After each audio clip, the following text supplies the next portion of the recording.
Hello students, I am Vikrant sir. इस video में हम आपके सोशल स्टडीज़ के 16th लेसन आवर हिस्ट्री, इस लेसन के लॉन्ग आंसर्स लर्न करने वाले हैं। तो लॉन्ग आंसर्स करना थोड़ा हार्ड होता है ना, डिफ़िकल्ट होता है, इसलिए इस वीडियो को ध्यान से सुने, देखें और समझें। ठीक है, तो स्टार्ट करते हैं। हम इस वीडियो को 2 पार्ट्स में बांटेंगे। पहले मैं रीड करूँगा और आपको समझाऊँगा। उसके बाद एक्सप्लेनेशन होने के बाद मैं रीडिंग लूँगा आपकी। ठीक है, तो आप ध्यान से इस पूरे वीडियो को देखें। तो क्वेश्चन फर्स्ट है, आपको याद रखना है, ध्यान रखना है मैं कौन से वर्ड को क्या बोलता हूँ और कौन से क्वेश्चन और आंसर का मीनिंग क्या होता है। मीनिंग याद रखने से क्या होता है, पढ़ाई में इंटरेस्ट बढ़ता है और ज़्यादा दिन तक वो आंसर्स क्वेश्चन याद रहता है। तो फर्स्ट क्वेश्चन है, name the books written by the Aryans. Name the books written by the Aryans. तो इस लेसन में मतलब इस लेसन का पूरा वीडियो आपने देखा होगा, एक्सप्लेनेशन का, लेसन एक्सप्लेनेशन का। तो उसमें अगर वो देखा है तो ये क्वेश्चन आंसर समझने में भी आपको आसानी जाएगी। ठीक है, तो आर्यंस द्वारा लिखे गए बुक्स कौन कौन से हैं? आंसर क्या है? Many great books such as the Vedas, Upanishads and epics like Ramayana and Mahabharata were written by the Aryans। मतलब आर्यंस ने, मतलब आर्यन नाम के किसी बच्चे ने नहीं, आर्यंस लोग रहते थे पहले इंडिया में। तो उन्होंने वेद, उपनिषद, रामायण, महाभारत इन जैसे बुक्स लिखे थे। याद रहेगा। नाउ सेकंड,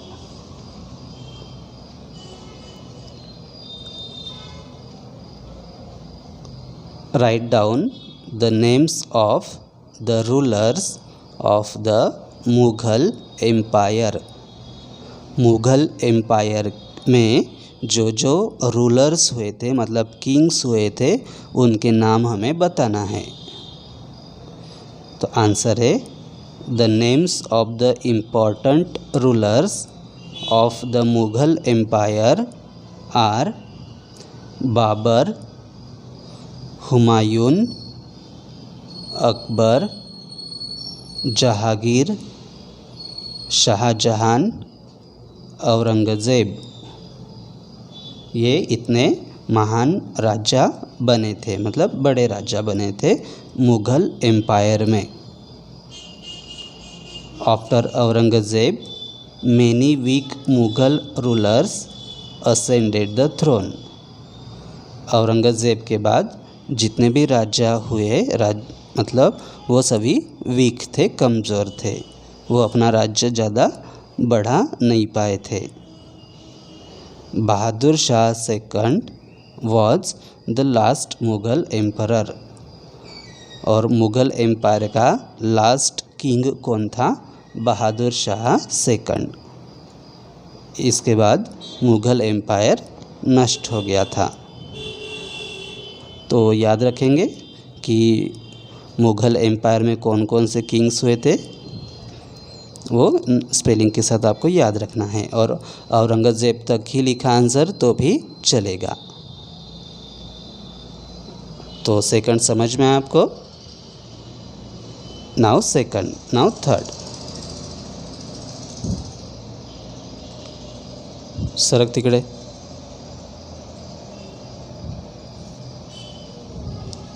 यहाँ एक लड़की बैठी है, वो मेरे टेबल के सामने बैठी थी और मैं बुक सरका रहा था, इसलिए मैंने उसको सरक तिकडे बोला। ओके, तो क्वेश्चन थर्ड आप उस पर ध्यान मत दीजिए, क्वेश्चन आंसर्स पर ध्यान दीजिए। ठीक है, क्वेश्चन थर्ड है, evaluate the reason why Ashoka accepted Buddhism. मतलब हमें ये बताना है कि अशोका ने, जो सम्राट अशोक बोलते हैं ना, वो उसकी सीरियल भी आती थी टीवी पर, अभी भी आती होगी, पता नहीं आती है कि नहीं, लेकिन टीवी पर उसकी सीरियल भी होती थी। तो अशोका ने बुद्धिस्ट रिलीजन मतलब बुद्धिज़्म क्यों एक्सेप्ट किया था, बौद्ध धर्म क्यों अपनाया था?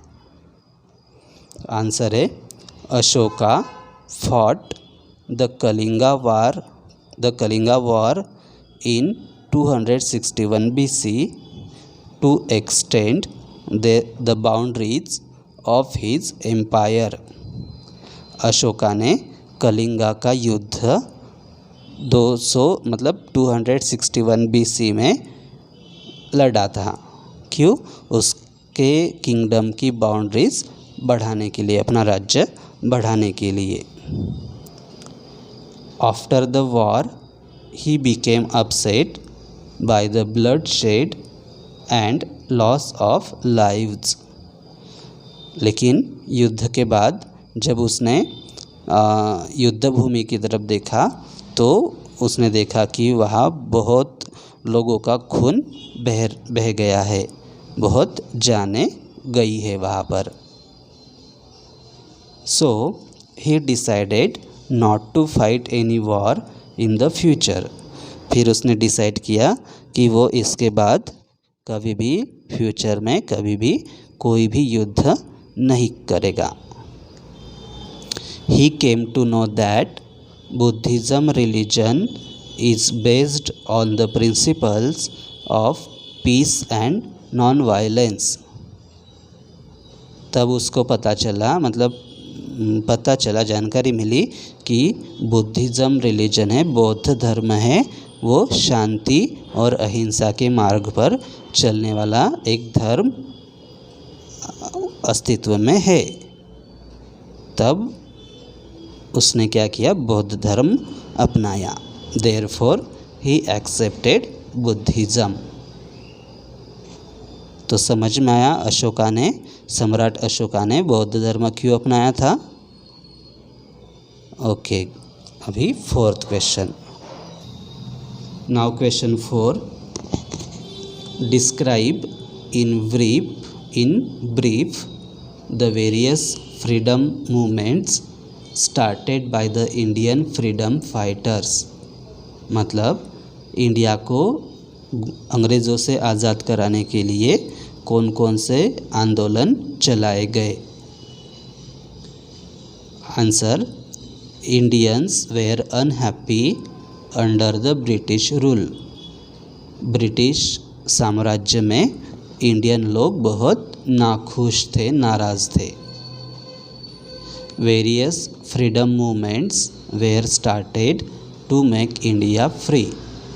और इसीलिए इंडिया को अंग्रेज़ों से आज़ाद कराने के लिए मतलब बहुत सारे आंदोलन चलाए गए।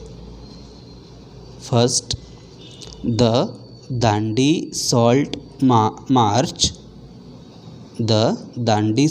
मार्च, the civil disobedience movement and the quit India movement.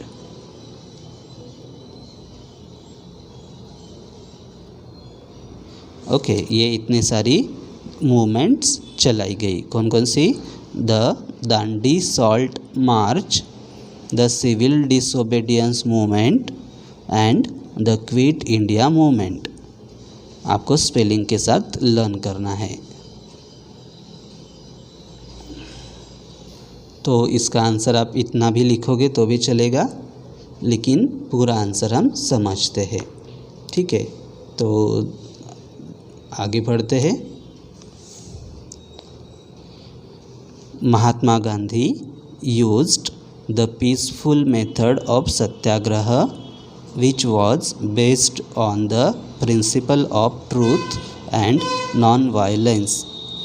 महात्मा गांधी जी ने सत्याग्रह का मार्ग अपनाया और सत्याग्रह के मार्ग पर चलते चलते उन्होंने कौन से प्रिंसिपल्स अपनाए? ट्रूथ मतलब सत्य, नॉन वायलेंस मतलब अहिंसा। सत्य और अहिंसा के मार्ग पर वो चले सत्याग्रह का मार्ग उन्होंने अपनाया। Many educated Indians formed political organizations such as the Indian National Congress, Muslim League and Azad Hind फौज।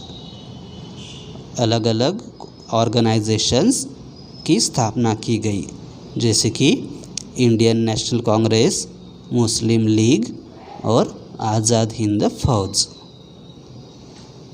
ये 4th क्वेश्चन समझ में आया? Okay, good. Now question 5, name the popular leaders of the Indian freedom struggle. Means Indian freedom struggle के लोकप्रिय नेताओं के नाम हमें बताना है। मतलब इंडिया को आज़ाद करने के लिए कौन कौन से लीडर्स ने काम किया। Answer, the popular leaders of the Indian freedom struggle were Mahatma Gandhi, Bal Gangadhar Tilak, Dadabhai Naoroji, Jawaharlal Nehru and Sardar Vallabhbhai Patel.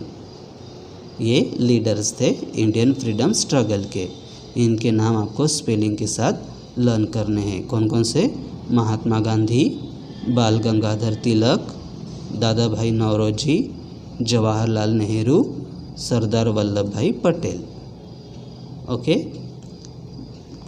हाँ, तो ये हो गया एक्सप्लेनेशन। अभी हम रीडिंग लेंगे। और एक ज़रूरी बात, अगर आप नवोदय विद्यालय में जाना चाहते हैं, और आपको पता ही होगा कि 5th स्टैंडर्ड में नवोदय विद्यालय की एग्ज़ाम होती है, तो उसके लिए अगर आप प्रिपरेशन शुरू करना चाहते हैं अभी से, तो आप एग्ज़ाम होने के बाद तैयारी करने के लिए मेरे पास आ सकते हैं। ठीक है, तो ऐसा कुछ ज़रूरी कंपलसरी नहीं है, लेकिन अगर आप अभी से स्टार्ट करना चाहते हैं तो आ सकते हैं। ठीक है, तो अभी क्वेश्चन की रीडिंग लेंगे। क्वेश्चन फर्स्ट है, name, say with me, name the books written by the Aryans. Answer, many great books such as the Vedas, Upanishads and epics like Ramayana and Mahabharata were written by the Aryans। Video pause करके learn करना है spelling के साथ।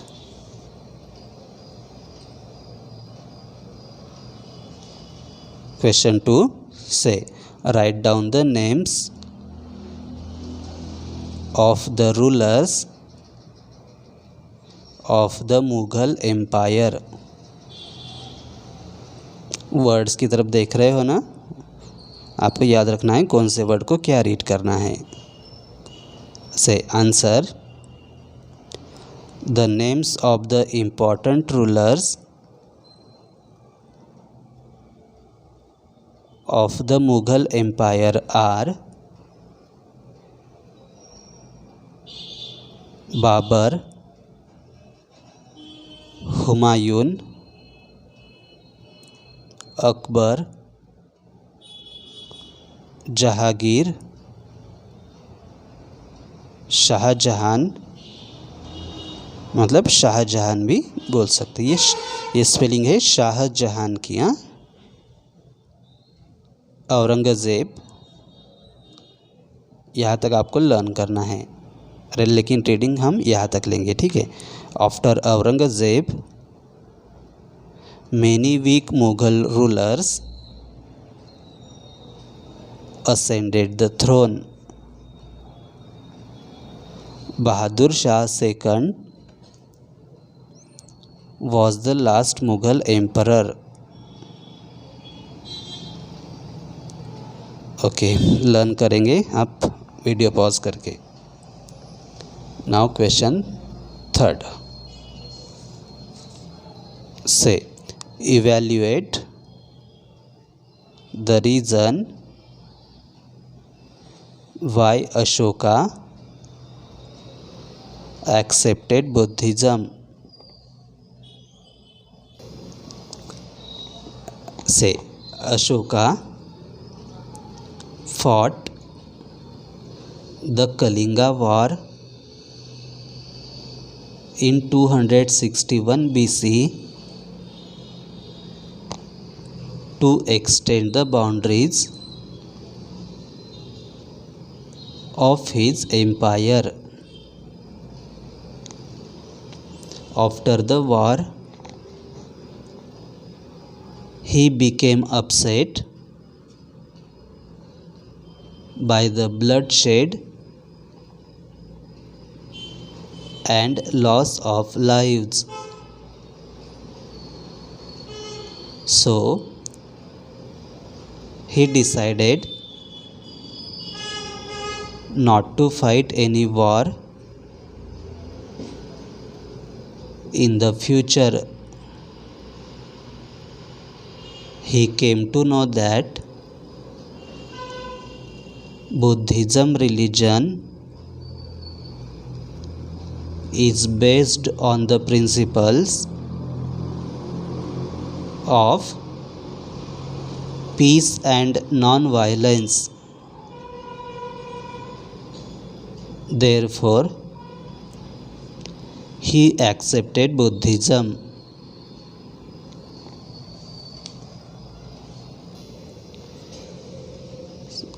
Question 4. Say, describe in brief the various freedom movements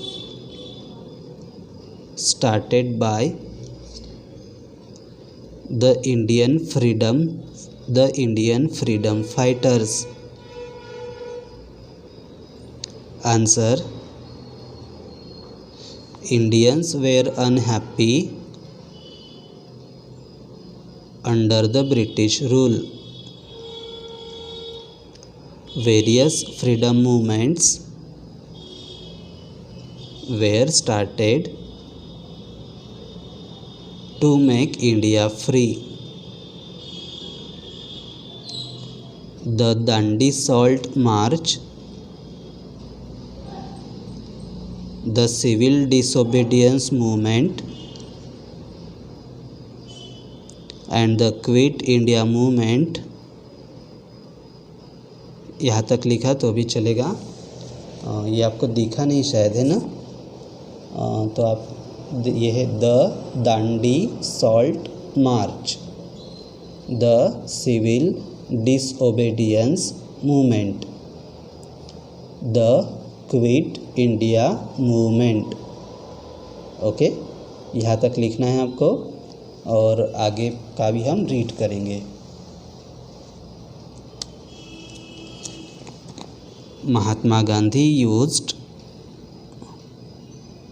the peaceful method of satyagraha, which was based on the principle of truth and non-violence. Many educated Indians formed political organizations such as the Indian National Congress, Muslim League, and Azad Hind Fauj। तो आपको ये learn करना है video pause करके spelling के साथ। Now question 5, name the popular leaders of the Indian freedom struggle. Answer: the popular leaders of the Indian freedom struggle were Mahatma Gandhi, बाल Gangadhar Tilak, Dadabhai Naoroji, Jawaharlal Nehru and Sardar Vallabhbhai Patel. मतलब ये एक ही नाम है, एक ही व्यक्ति का, सरदार वल्लभ भाई पटेल। तो ये हो गई, रीडिंग भी हो गई। तो आपको ये वीडियो बार बार देखना है और सुनना है, समझना है, लर्न करना है और आंसर्स, एक एक आंसर एक टाइम में, एक क्वेश्चन और आंसर लर्न करना है और करेक्ट स्पेलिंग के साथ, करेक्ट सेंटेंसेस के साथ लिख कर देखना है। Okay, bye.